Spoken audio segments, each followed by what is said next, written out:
শুধু টাকা রোজগারের ফিকির। দেশে থাইকা পারো, নইলে বিদেশ গিয়া পারো, কোনো না কোনো ভাবে পয়সা রোজগার করো।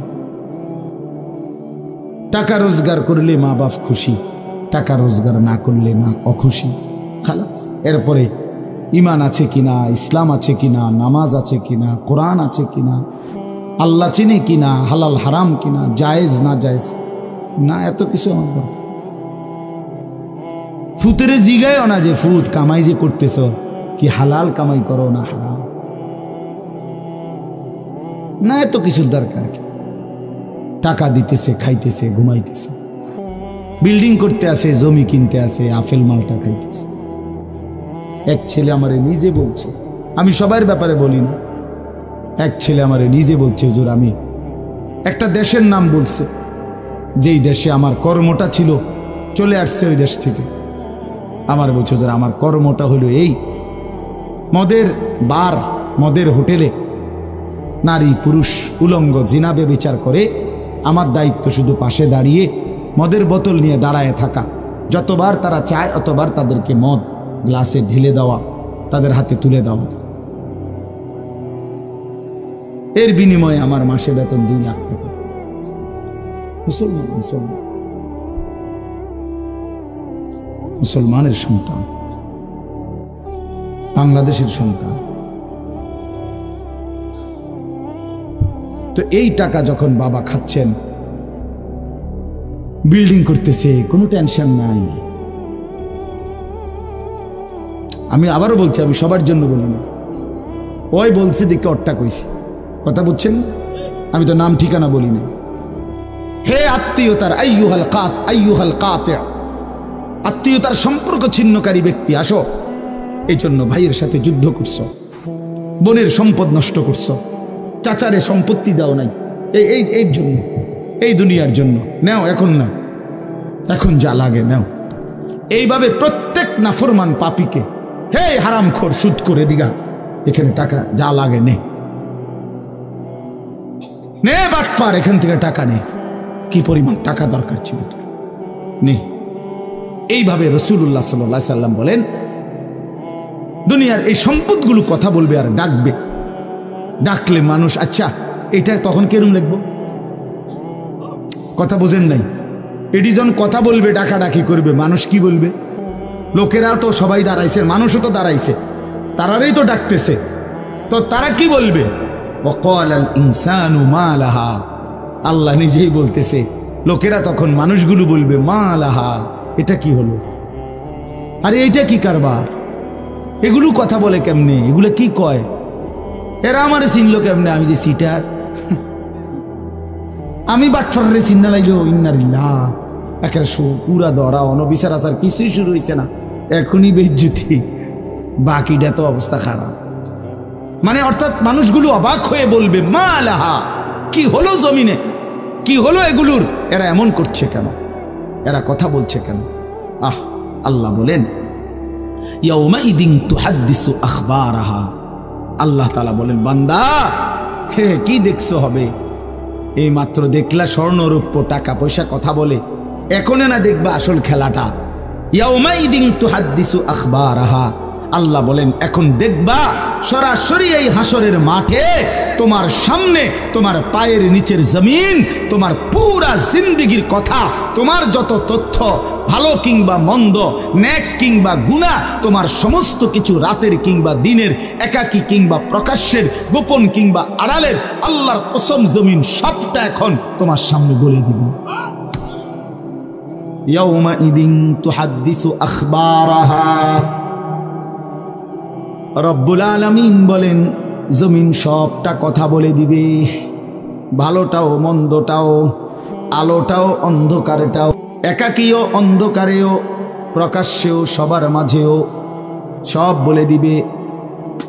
রাতের চুরি বলে দিবে, রাতের তাহাজ্জুদটাও বলে দিবে, মদের আড্ডার কথাও বলে দিবে, জুয়ার আড্ডার কথাও বলে দিবে। সারা রাত যুবক উলঙ্গ ছবি দেখেছ, আল্লাহর কসম সেটাও বলবে, যে যুবক মালিকের সেজদা দিয়েছে সেটাও বলবে, তাহাজ্জুদও শোনাবে, আবার সবার সাথে যে জামাতে নামাজ পড়েছে এটাও বলবে। সব কিছু বলে দিবে। আল্লাহ বলেন, যদি মানুষ ভাবতে চাও জমিন কিভাবে কথা বলে, স্বর্ণরৌপ্য কিভাবে কথা বলে, আল্লাহ বলেন বিআন্না রাব্বাকা আওহা লাহা, আল্লাহ তাআলা আদেশ করেছেন বলেই কথা বলে।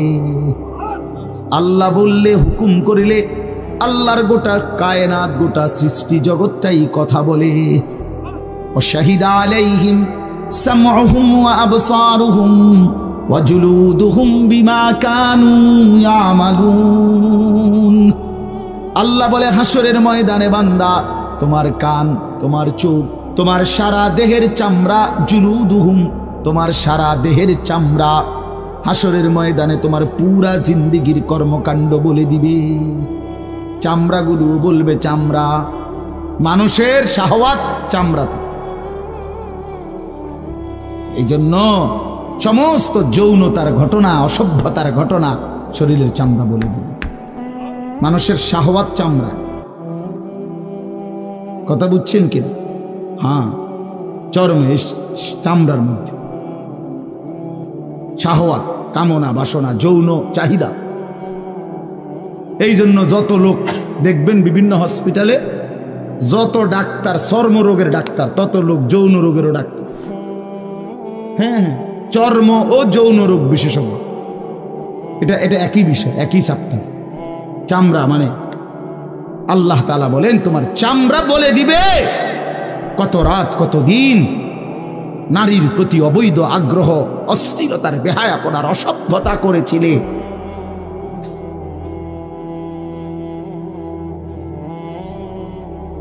হায় হায়।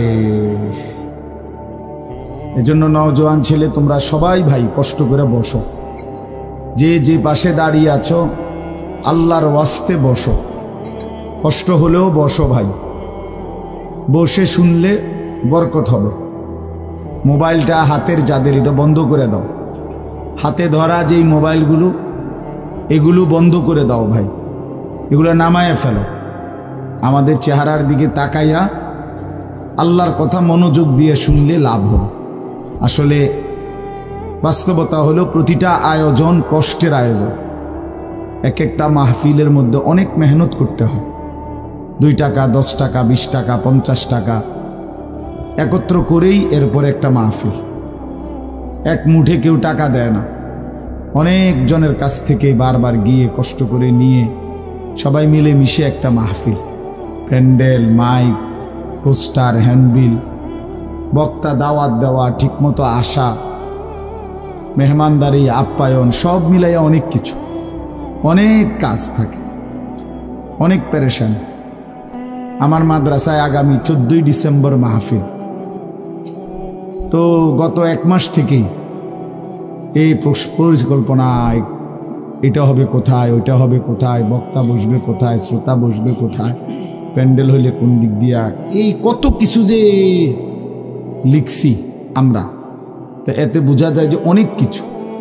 এই সবটুকু কষ্ট করে যদি শুধু কেবল আসলাম আর গেলাম, কিছুই শুনলাম না, বুঝলাম না, কিছু গ্রহণ করলাম না, তো কি লাভ হলো ভাই?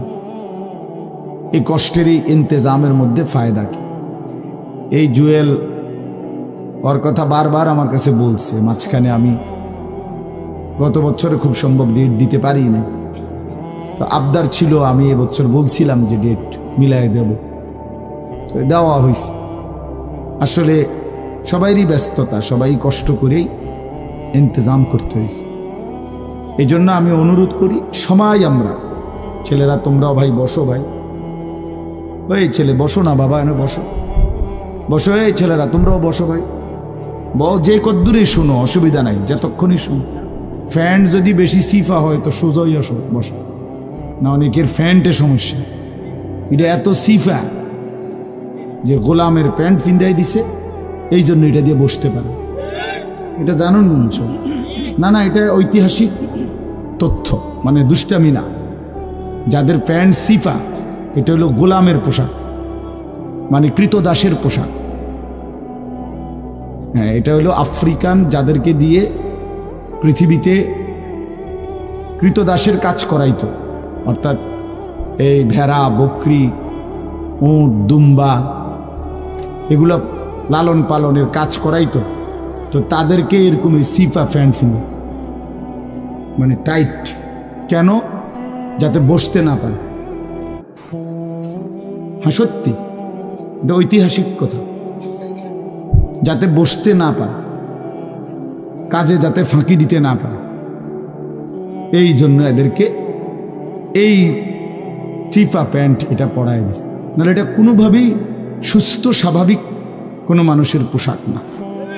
সামান্যতম সুস্থতা আছে যার ভিতরে, সে এত টাইট এটা পরে কিভাবে? বেচারা হাঁটে কেমনে, বসে কেমনে, পেশাব পায়খানার জরুরত আছে মানুষের, তাইলে এটা পড়া মানে দাঁড়াইয়া প্রস্রাব করা ছাড়া তো অন্য কোনো সিস্টেম নয়, নাহলে এটা সে কিভাবে বুঝবে?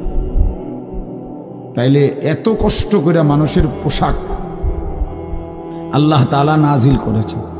ইয়া বনি আদমা কাদ আনজালনা আলাইকুম লিবাসান, কোরআন শরীফে আছে। আল্লাহ বলেন, হে বনি আদম, আমি আল্লাহ তোমাদের উপরে পোশাক নাজিল করেছি। পোশাক আল্লাহর দেওয়া। এই যে মানুষ পোশাক পরার এই অনুভূতি, এটা আল্লাহর দেওয়া।